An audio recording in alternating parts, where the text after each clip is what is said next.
Famille, Tchani a tout mélangé. Tchani a tout mélangé. Le président du Niger, il a tout bouleversé. Famille, sans le savoir, le président du Niger est l'un des présidents les plus puissants au monde. Sans le savoir, il ne le sait pas peut-être. Tchani lui-même là, il ne le sait pas, mais il a mélangé, il a renversé le monde comme ça. Je vais vous expliquer, famille. Qu'est-ce qui se passe? Tchani, avec l'uranium qu'il détient aujourd'hui là, je peux dire, peut-être le 7e président au monde. Aujourd'hui, le plus puissant. Pourquoi je le dis? Parce qu'on dit que... Bon, on va aller doucement, famille. Hein? Commencez à pousser énormément les bleus. Prenez les bleus, poussez énormément les bleus. Prenez la déo, envoyez à tous vos camarades. Parce que, Tchani, je suis au garde. Yeah, président là. Hey, attendez, famille. Tchani a tout mélangé. Qu'est-ce qui se passe? Le prix du concentré d'uranium bat un record. Le prix du concentré de l'uranium bat un record. C'est-à-dire que le prix a grimpé en flèche comme ça. Hein? Et la situation au Niger est la raison. Ce n'est pas moi qui le dis, c'est selon le journal qui est sous ma main. Il ne faut pas que quelqu'un vienne m'accuser. Donc, je suis en train de vous expliquer qu'un journal africain, je ne sais pas si c'est un journal africain ou bien européen, a écrit ceci. Le prix du concentré d'uranium bat un record. La situation au Niger en est la raison. La situation au Niger en est la raison. Je vais regarder la date pour ne pas qu'on dise que voilà. Cela a été écrit 16h49 minutes. 1er septembre 2023. Mise à jour 16h50. 1er septembre 2023. Tchani, président Tchani, président du Niger. Aujourd'hui, là, tu es l'homme, tu es garçon. C'est-à-dire, là, peut-être tu te négliges. Niger, on vous traite comme pays pauvre. On dit vous n'avez rien. On dit vous êtes pauvre. Il n'y a rien chez vous. Vous dormez dehors. Vos maisons sont en papeau. Mais il y a quelque chose que vous ne savez pas. Votre pays, là.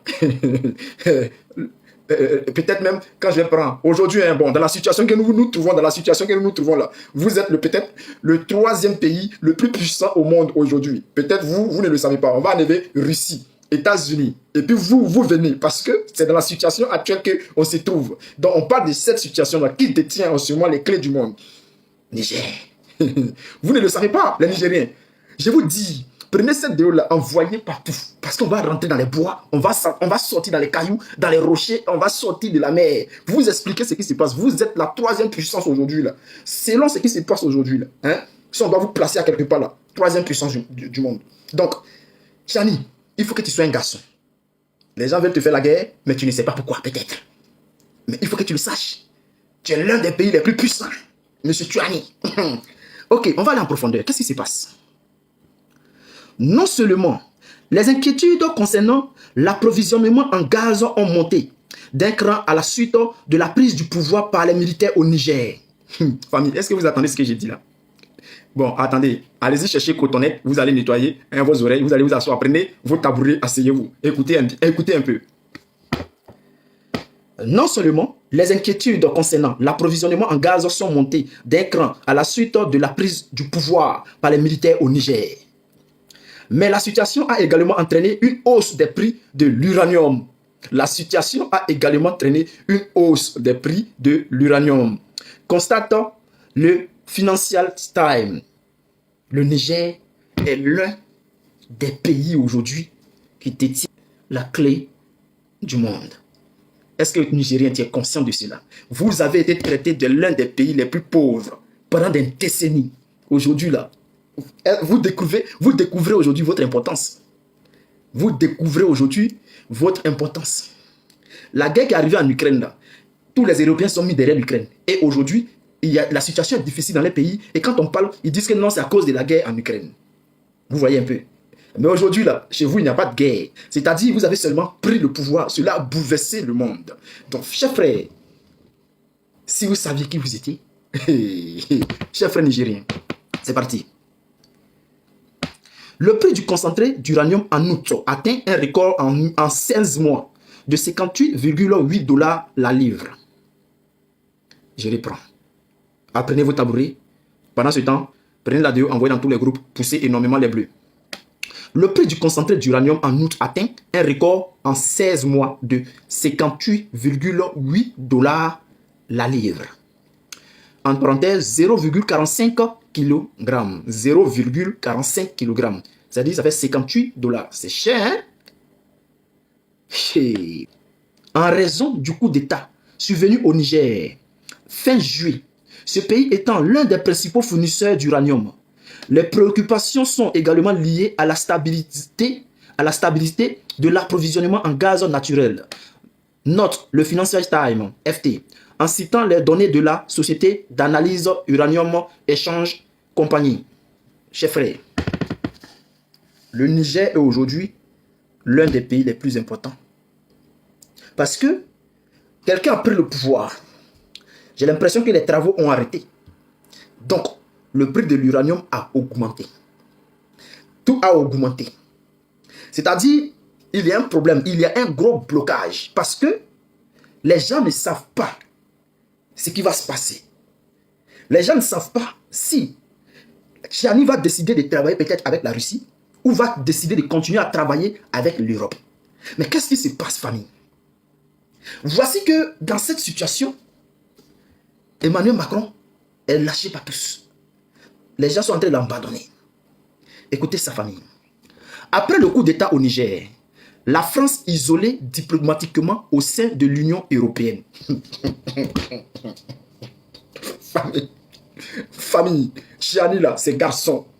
Tiens, tout ça, c'est Tchiani qui a fait ça. Hein. Vous savez qu'au niveau diplomatique, la France était incontournable. La France, là, ce sont des beaux parleurs. Donc, eux, là, si ça en matière de diplomatie, là, c'est-à-dire, eux-mêmes, ils étaient devant les États-Unis. Les États-Unis, là, ils ont une puissance de frappe. Sinon, la diplomatie, non, c'est la France. Aïe, diplomatie, c'est la France qui contrôle le ballon. C'est comme le milieu de terrain, Iniesta. Hein? Mais qu'est-ce qui se passe? Non, Xavi même. Mais qu'est-ce qui se passe? Après le coup d'État au Niger, la France est isolée diplomatiquement au sein de l'Union européenne. Ce n'est pas moi qui le dis. C'est Le Monde, le journal Le Monde. C'est un journal français. La création d'un régime européen de sanctions contre la junte à Niamey a été approuvée jeudi à Tolède. Mais l'idée d'un soutien à une intervention militaire reste exclue. Les putschistes ont annoncé leur volonté d'expulser l'ambassadeur de France. Famille. Bon, écoutez famille. On va aller doucement, hein. C'est-à-dire, après le coup d'État, l'Union européenne, ils se sont réunis. C'est-à-dire, il y a eu un coup d'État en Afrique. Il y a eu un coup d'État en Afrique. Et, normalement, c'est l'Union africaine qui doit régler ce problème. Est-ce que vous comprenez? Est-ce que, lorsqu'il y a eu l'intervention de la Russie en Ukraine, l'Occident, ils ont fait les réunions soutien à l'Ukraine et tout. Mais est-ce que vous avez vu l'Union africaine décider de voir s'ils allaient aller soutenir militairement, ils allaient aller intervenir militairement en Ukraine ou bien ils allaient exclure une intervention militaire en Ukraine? Tout ce qu'il y a eu, ce sont les gens qui ont fait une demande à ce que les Africains aillent. Donc, certains chefs d'État ont été désignés et ils sont partis croiser la Russie et l'Ukraine. Sinon, aujourd'hui, en Afrique, on ne peut pas décider si nous, les Africains, là, parce qu'on est trop puissants, on va aller intervenir en Ukraine. Non. Mais ils sont là-bas. On nous dit quoi? Hein? Écoutez très bien. La création d'un régime européen des sanctions contre la junte en Niamey a été approuvée. C'est-à-dire, les Européens, ils veulent sanctionner Tchiani. Ils veulent sanctionner le Niger. Pourquoi les Européens vont créer un régime européen de sanctions contre le Niger? Pourquoi? Est-ce que le Niger est un pays européen? Est-ce que la fin de Bazoum marque la fin du Niger? Non. Mais famille, vous savez pourquoi tout ça? Vous savez pourquoi? C'est parce qu'aujourd'hui, là, le Niger tient une clé très importante, l'uranium. Président Tchiani, tu es garçon, mais tu ne le sais pas. Tu es l'homme, mais tu ne le sais pas. Si tu fléchis un peu là, c'est fini. Mais si tu restes coin là, il n'y aura pas l'homme. Tu seras le Vladimir Poutine de l'Afrique. C'est-à-dire, le président Tchiani sera le Vladimir Poutine de l'Afrique. Ouais, famille. La création d'un régime, j'ai les prêts. Après un coup d'État au Niger, la France isolée diplomatiquement au sein de l'Union européenne. C'est-à-dire, la France, normalement, quand ça a commencé là, la CEDEAO veut partir faire la guerre. Au Niger, la France aussi s'est levée tout de suite. Allez, on y va, on va aller faire la guerre. Donc la France s'élève, elle regarde derrière. Il n'y a pas Angleterre, il n'y a pas Allemagne. Regarde ici. Il n'y a pas Espagne, il n'y a pas Belgique. Elle est restée toute seule. Les gens, quand on dit Belgique, c'est comment? Belgique dit, ah, ça ne m'intéresse pas. Vous savez pourquoi? Je vais vous expliquer pourquoi. Je vais vous expliquer pourquoi les autres pays là se jettent. Ils ne veulent pas participer à cette mascarade d'aller intervenir militairement au Niger. Je vais vous expliquer pourquoi. Mais ce qui dérange le plus ici, c'est que ils veulent sanctionner le Niger. Mais pourquoi? C'est Bazoum qui est tombé. Ce n'est pas le Niger qui est tombé. Est-ce que les institutions sont arrêtées? Non. Est-ce que le Niger ne fonctionne pas? Si. Mais pourquoi on veut mettre des sanctions? Et puis en plus, c'est l'Union européenne. Pourquoi? Pourquoi ils font ça? Non, mais arrêtez. Arrêtez. Famille, on va partir en profondeur. Je vais vous expliquer. Écoutez très bien ce que je vais vous dire. Pourquoi et tout cela? Il y a une personne qui est pressée pour aller faire la guerre, et puis les autres sont là et doutent. Non, ils ne veulent pas se mettre dedans. Pourquoi? Parce que tous ceux qui ont parlé là, hein, le Niger a chassé les ambassades. Tous ceux qui ont parlé là, les ambassadeurs ont été chassés. Côte d'Ivoire, va. Ambassadeur de Côte d'Ivoire, dehors. France, là, lui, se cache. Il se cache dans un trou à rat. L'ambassadeur de France se cache. Bon, famille, on va aller doucement. Hein? Des incertitudes sur les exportations nigériennes. Des incertitudes sur les exportations nigériennes. C'est dans ce contexte que le coup d'État au Niger du 16 juillet n'a fait qu'accentuer les craintes des gouvernements européens vis-à-vis de cette matière première. En effet, même si le Niger ne représente que 4,7% de la production mondiale, le pays africain a assuré près de 18% de l'approvisionnement français en 2022 et 25% des importations de l'Union européenne, d'après l'Agence pour l'énergie nucléaire AEN. Donc, qu'est-ce qui se passe? En 2022, là, c'est-à-dire, le Niger a approvisionné, je crois c'est en uranium, la France de 18%. 18%.